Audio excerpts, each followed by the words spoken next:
Good morning. Today is Monday, June the 15th of 2015. This is the Chucktown Wind Report Extended Weekday Outlook, lasting from today until Thursday. So the first two features I'd like to discuss are these two high pressures that you see, one off the coast in the Atlantic and the other is in the Appalachians. So the significance of these two high pressures working in tandem, the center and the Appalachian a little bit more over this way, is that they're both around 1019 to 1020 millibars, and they have created over the southeast region for the last several days what we call a heat wave. Now, meteorological standards, a heat wave involves a lot of compression of hot air, where you have, if we look at a graph, you can see high pressure in general. The property of high pressure basically include heat, air that sinks to the surface.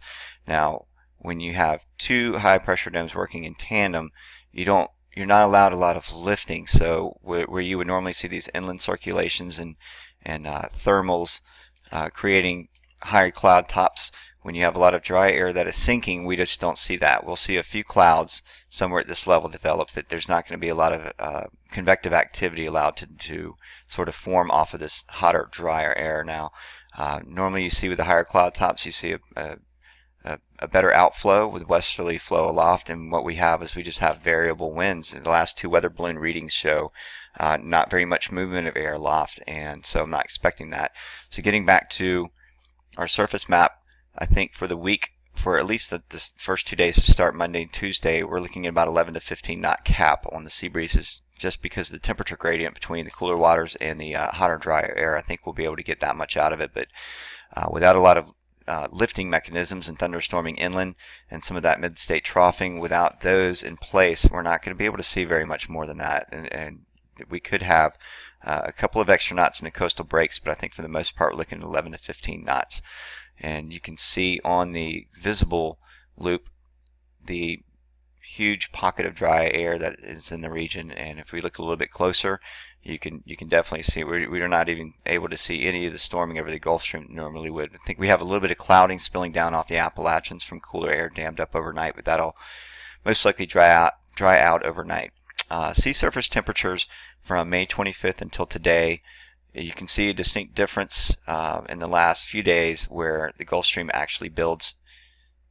There's a little bit of an eddy off the Gulf Stream here as well, but for the most part, this heat wave is really starting to get the waters warm along the shelf waters on the coast. So we're looking at mid 80s. We've already hit 84 to 85 degrees. It's not even summertime yet. So, and you can see down in the Gulf, the heat wave is having its effects there as well. So that is the Sport SST composite from NASA. It's a really good product to use that I like to go to. So going back to our surface map, I think for this week we are watching this area right here. The National Hurricane Center is giving this low pressure disturbance an 80% chance of tropical development as it moves off to the northwest, northwest, heading towards Texas. Now, this large dome of high pressure will be protecting us, so I'm not expecting to see any remnants of what may become Tropical Storm Bill right before it makes landfall.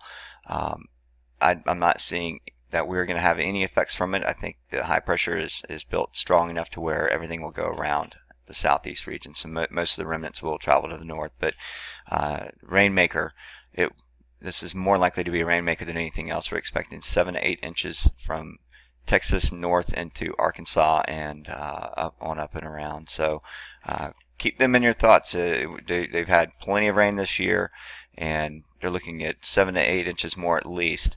So for the next several days, we're still looking at these two high pressures to keep that dome over us with hotter air, the heat wave, and 11 to 15 knots along the beaches from Georgia all the way up to southeast North Carolina. Maybe Wednesday, Thursday, we could see some of that troughing spill down off the mountains from the cooler air, be able to give just enough low-level circulations to add a couple of knots, but maybe Wednesday, Thursday could open up for 13 to 17 knots, but at least for today and Tuesday, we're going to be looking in the low teens for the coastline. So that will be all for this extended outlook, and I will be back hopefully on Thursday to do a weekend outlook. Thank you.